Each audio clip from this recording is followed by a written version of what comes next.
That's why we are coming.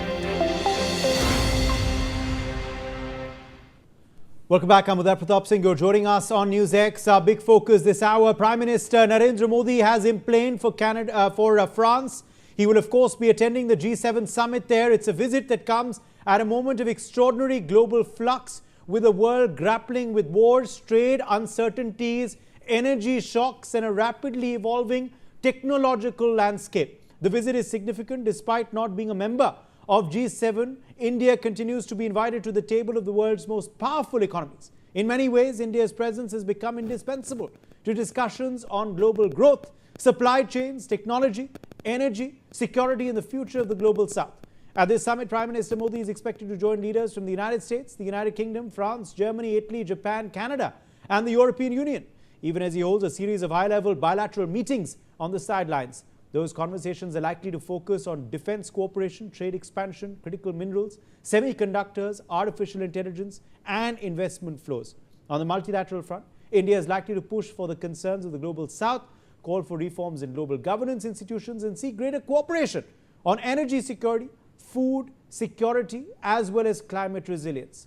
The Prime Minister is also expected to highlight India's role as a fast-growing economy, a trusted technology partner, and also key voice in shaping the global response to emerging challenges such as artificial intelligence, supply chain resilience, and economic security. Now, with conflicts continuing in several parts of the world and the global economy facing multiple headwinds, PM's interventions at the G7 will focus on dialogue, stability, development, and a rules-based international order. Also, all eyes will be on this summit as India seeks to further expand its global diplomatic footprint. There will also be certain meetings happening on the sidelines of the summit as well. And now, in some latest news coming in, according to reports, the White House has confirmed that United States President Donald Trump will have a bilateral meeting with Prime Minister Modi on Wednesday, June 17th, on the sidelines of the G7 summit in France. Big news coming in. Ambassador Manju Seth, former diplomat, with us live. Ambassador Seth, the White House has reportedly confirmed the meeting of Trump and Modi in France.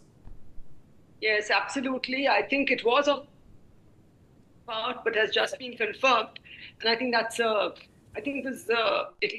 it's an important, significant visit, because both the leaders, after all, what has happened between India and the US, I mean, it's been plus minus, positive, negative, all this time. So I think this particular meeting is very significant. And it is expected that they will discuss all mutual interest, of course, but also of concern. And at the same time, India's concerns are very many, including, the immigration H-1B visas, movement of people, and of course, the trade deal will be on the table. I think it's likely that they will have at least that early harvest thing that they were talking about. Something will be concluded, so maybe they will work on that. Speak about that and maybe finalize it. And also the West Asia war, ensuring that our nationals remain safe, and that these kind of attacks have to be stopped on civilian cargo ships and others. And I also believe that the fact that President Trump has been saying that the deal is about to be concluded with Iran is a positive step. And if it is concluded, if there is, I'm sure the two sides will discuss that as well, how to ensure lasting peace, and no back and forth as has been happening all this while on the West Asia question. So I think it's a very significant visit and important, and we expect that all eyes will be on this visit. Major General Dwivedi is also with us now live. Major General Dwivedi, geopolitical expert. Major General Dwivedi, as far as this meeting now of Donald Trump and Prime Minister Modi is concerned, it comes, of course, after quite a few months, and it comes also after many phone calls between the two. It also comes after there was considerable friction last year, although the US has tried to iron that out. This week hasn't been particularly very rosy, though, for US-India ties, with the attack on our vessels and also 3 Indian personnel dying in those incidents as well, something that today has been escalated to the highest levels, with the foreign minister speaking with the US Secretary of State. But now, with the White House confirming this meeting, what are your expectations from this meet, Major General Dwivedi, and what all will be on the table? Well, firstly, Uday, I am very glad that this meeting has taken place, because it was desired, it was mandatory, it was expected. Because, India and America, we are very close partners. We are global partners. We have so much in common. But it was very unfortunate that the things took a very different turn since beginning last year. And this is time to put things on track.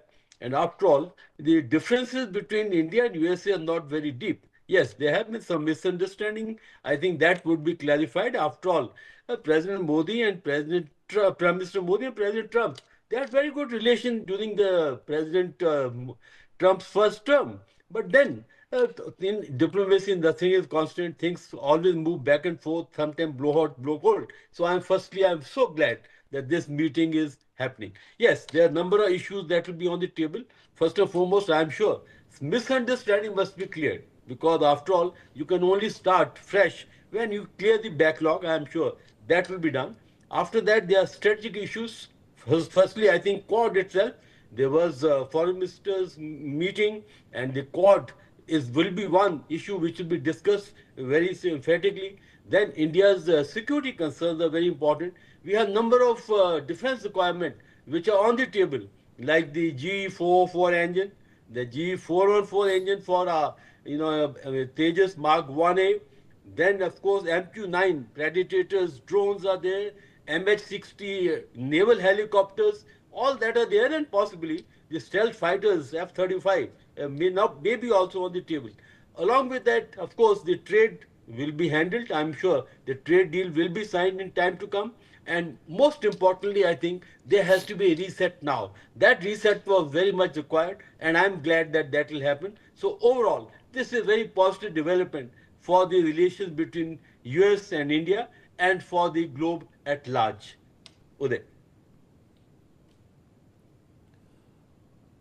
Madhav Nalapath, editorial director of the Sunday Guardian, also joins the broadcast now. Professor Nalapath, all eyes, of course, will be on the G7, but a lot of speculation ahead of this meeting as well. There was a big question of whether the meeting will happen or not. Now the White House has confirmed it. What do you expect from this key meeting between Trump and Modi? What will be the discussion points? How significant is this meeting for both sides and the timing of it as well? Professor Nalapath. Well, I think, first of all, Prime Minister Modi is almost always you're a very welcome guest at the G7 meetings, and his wise words are looked upon very seriously. And I think the Prime Minister has got a very broad canvas. Let's face it, Uday, the global South is in crisis. Do you know that there have been 3 million suicides in the global South that are reported? 3 million reported. You can imagine the number of unreported. Economic crises, various other crises, as has been very beautifully pointed out by the other two discussants. But I'd like to say, as far as Prime Minister Modi is concerned, India is the only other country in the world with a billion-plus population. And very importantly, a billion-plus population that has proved its mettle, for example, in technology. And so far, President Trump is concerned, frankly, he is doing everything possible to damage that technology. Now he has tried to introduce some all restrictions on H-1B visas, which have been thrown out by the court, 100,000 per visa. Ridiculous, thrown out by the court. Almost all his decisions are being thrown out by various courts because the US is a democracy, and a democracy, frankly, the legislature, the judiciary, and the executive are all independent. They're not tied to the executive.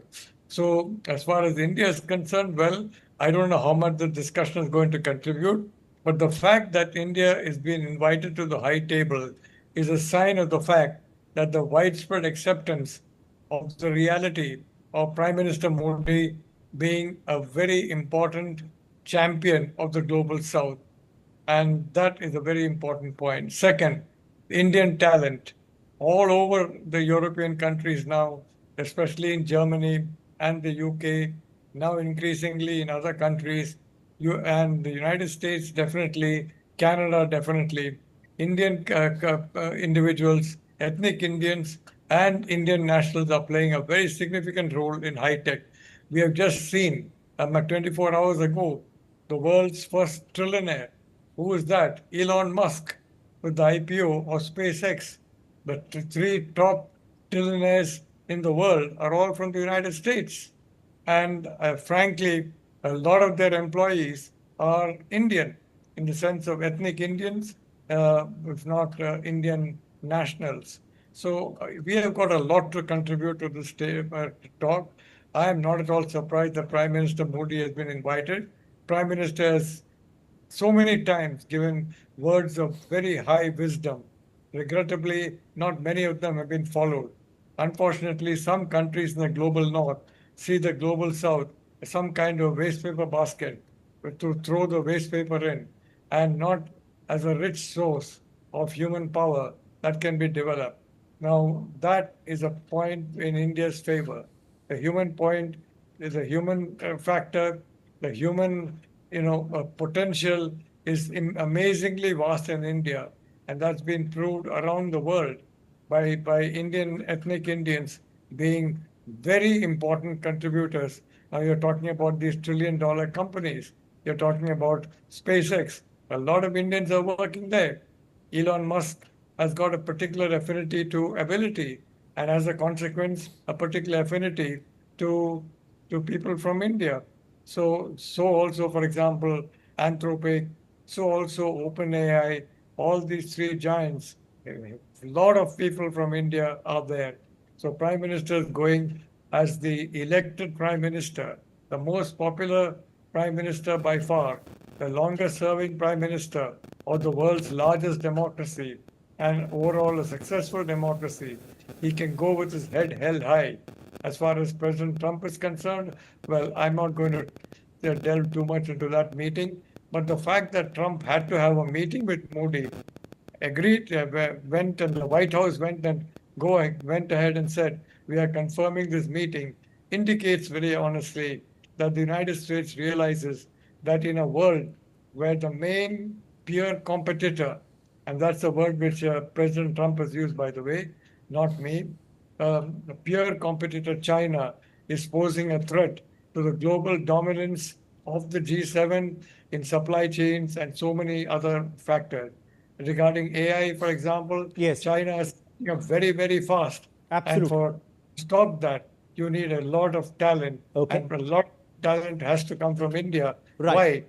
Indians will not do espionage, unlike some certain other nationalities who will do espionage, the Chinese, for example.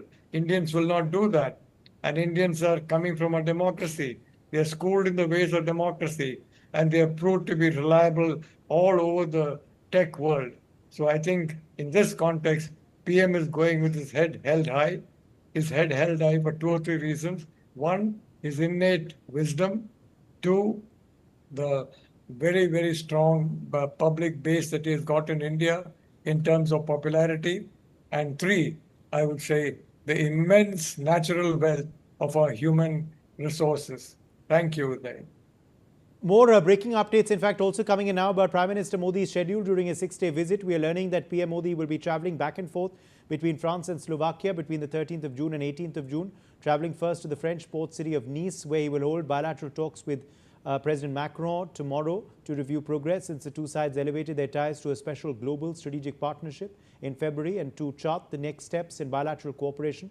The two leaders will jointly inaugurate Bharat Innovates in Nice on the same day. The event, part of the India-France Year of Innovation, will connect Indian startups with global investment and act as an accelerator for innovations from India's higher education system. From Nice, Prime Minister Modi will travel to Slovakia during June 14-15 to give momentum to bilateral ties by holding talks with President Peter Pellegrini and Prime Minister Robert Fico in Bratislava.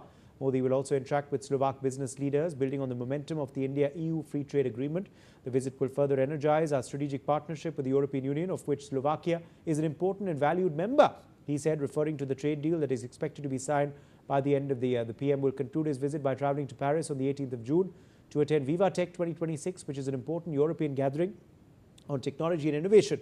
With President Macron, India will have the largest pavilion at this year's edition of the Viva Tech, which PM Modi says reflects the potential for partnership between India and the European innovation ecosystems.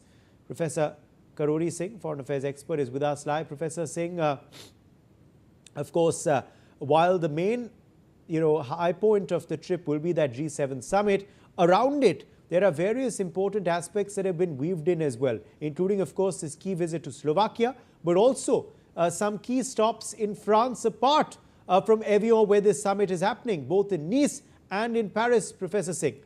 Overall, how important is this visit? What strikes out for you? You see, the Prime Minister Modi's visit to 5 days visit is very important on 4 counts. First is how the France and India's national interest is having convergence and how their India and France partnership is moving ahead. So the first is the India-France bilateral relations. The second is the collective agenda of G7. How the collective agenda of the G7 is being formulated for the future advancement of the global community, because the G7 is representing 7 developed democracies. Though India is not member of the G7, but India is an important partner and will invite in the G7 summit. So definitely India will have some impact in the formulating the joint statement and the future direction for the global community. And the third is about the Slovakia, which emerged out of the dismantling of Czechoslovakia, and important country in the Eastern Europe. Though the trade potentials are very limited, because it may reach up to 2 billion, that's not so significant. But the Indian diaspora is there, Indian investment is there, Indian companies are investing in that country, and all the more India is giving a confidence to smaller countries. That is the part of India's policy, to give confidence, to inject confidence among the smaller countries, that India is treating smaller countries on equal footing. India is not trying to interfere in their affairs and not trying to influence them. So from that point of view, Slovakia visit is more important. The fourth one is bilateral meetings on the sidelines of G7. And most important is the meeting with the US President. In fact, after the China visit of President Trump, I think the US has moved its policy to re-cement India's relations with the United States. That is a shift in US policies. And now I think the vision of India-US relations was formulated during Prime Minister Modi's visit in February 2025. Yes. And the joint statement was issued, which anticipated 500 billion trade up by 2030. Yes. So that vision document may be implemented, and there may be some talk about that. Another one is the defense partnership agreement signed in November 2025. And now about the trade deal, I think that is at the final stage, and about that I think there will be some discussion. Let me now pick up tomorrow's meeting first with you, Ambassador Manju Seth. Let's pick up what's going to happen in Nice, this key meeting between Modi and Macron. How significant is it for India-France ties, elevation to the next level? Also, Bharat Innovates, a very special event, which of course is happening there, will help connect Indian startups to further investment opportunities. And there will be a key focus on the higher education sector of India as well. Absolutely, there are all these things on the table which should be discussed, and I think the partnership with France is very special. We've had a long-standing, positive, and very strong relationship, and including in all areas. Education has always been there, but now this renewed push and on innovation, and in nuclear energy, in space, we've had long-standing defense sector, of course. So across the board, we have been collaborating for so many years, and now for young startups on both sides to connect and to innovate together will be a win-win situation for both Indeed, sides. and just to add also, Ambassador said there's that big event in Paris as well, Viva Tech, where again India will be playing a crucial role in its participation. Prime Minister Modi will be in Paris for that too. That again focuses on innovation and tech and AI.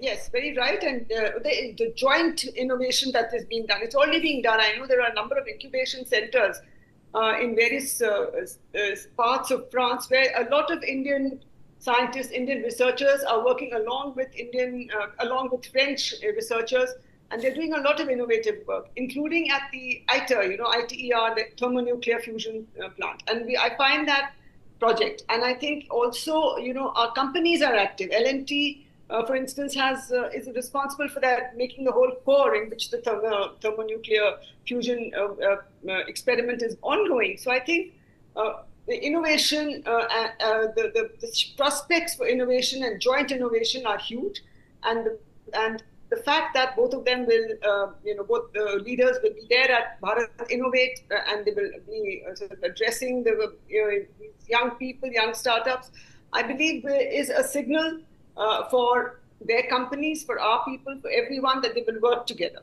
In education also, we've had long-standing collaboration, but yes, to the next level, I think it's very important, because it was more one way, but now I believe many more French students are also looking at India as an education hub, and again, joint degrees and other kind of things I'm sure will be on the table. And I believe that France and India have a shared vision for the world, a shared common kind of approach to world issues. And I believe there's a lot of convergence, and that is a plus point for both sides.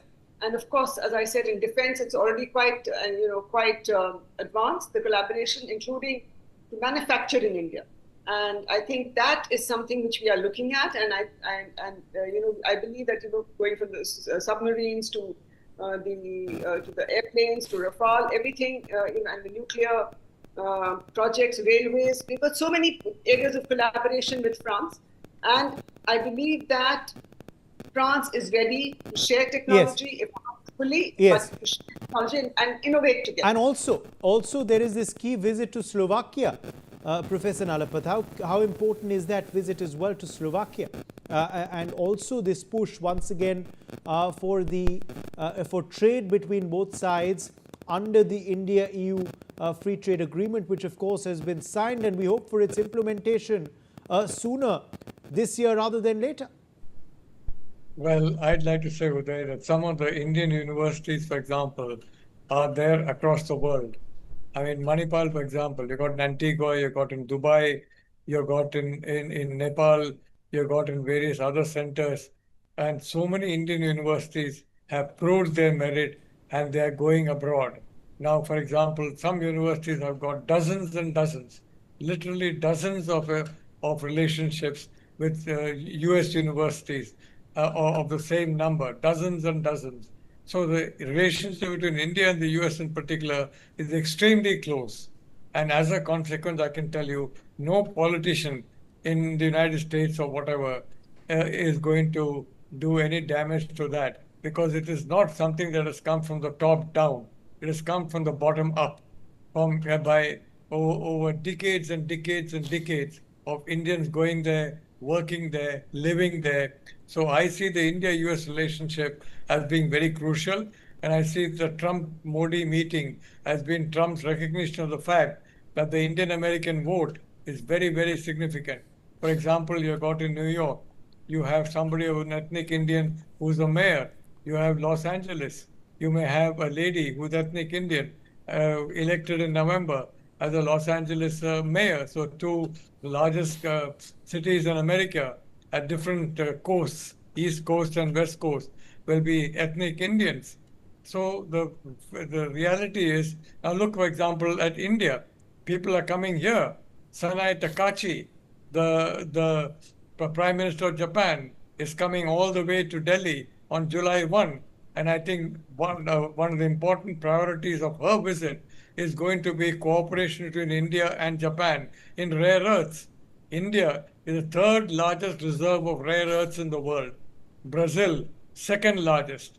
Now, under the IBSA framework, if India develops its own rare earths, and with the help of technology from Japan and the United States, etc., we can then emerge as someone who can break this Chinese monopoly. Today, the Chinese have got about a little over 48% of the world's rare earth discovered, but they control more than 90% of the rare earth production.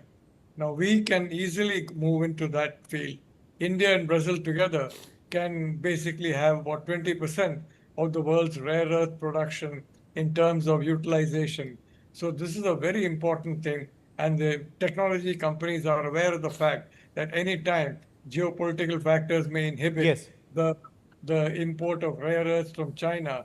And therefore, they're also looking at India and Brazil and other countries in alternatives. Not so much Brazil, but Prime Minister Modi is well known in the Absolutely. global south, well respected in the global south. Yes. So I think we can convince the countries of the global south Right. to build their resilience, including in this very important field of rare earths. And then there is, Thank of course, the G7 summit, for which, of course, all these leaders are converging in Evian, in France. Major General Dwivedi, what all will India be putting on the table at the G7 grouping? And also, will there be the shadow of this peace agreement, whether it's happening or not, on the summit as well, with Donald Trump expected to push for all sides to back his deal, his terms, which he wants Iran to agree to?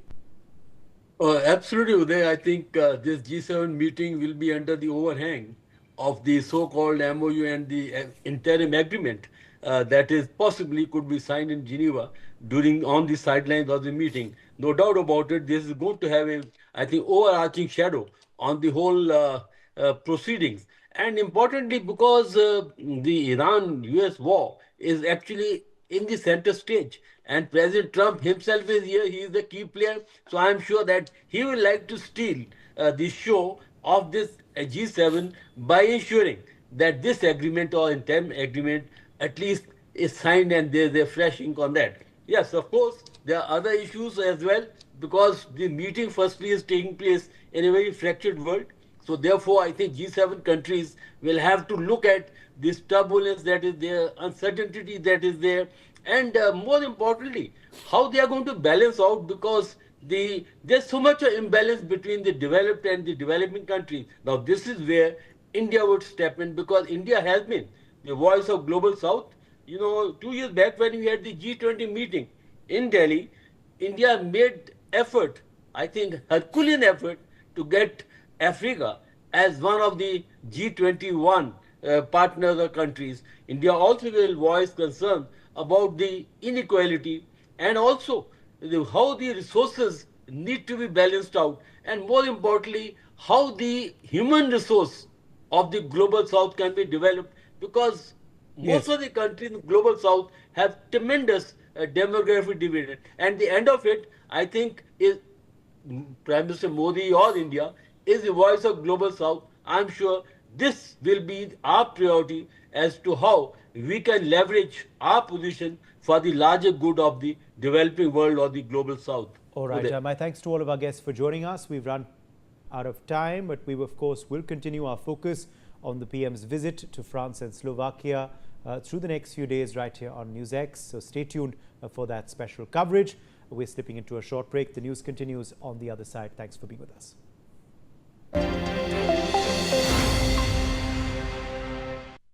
बीमारी हुई तो पता लगा कि hospital का bill office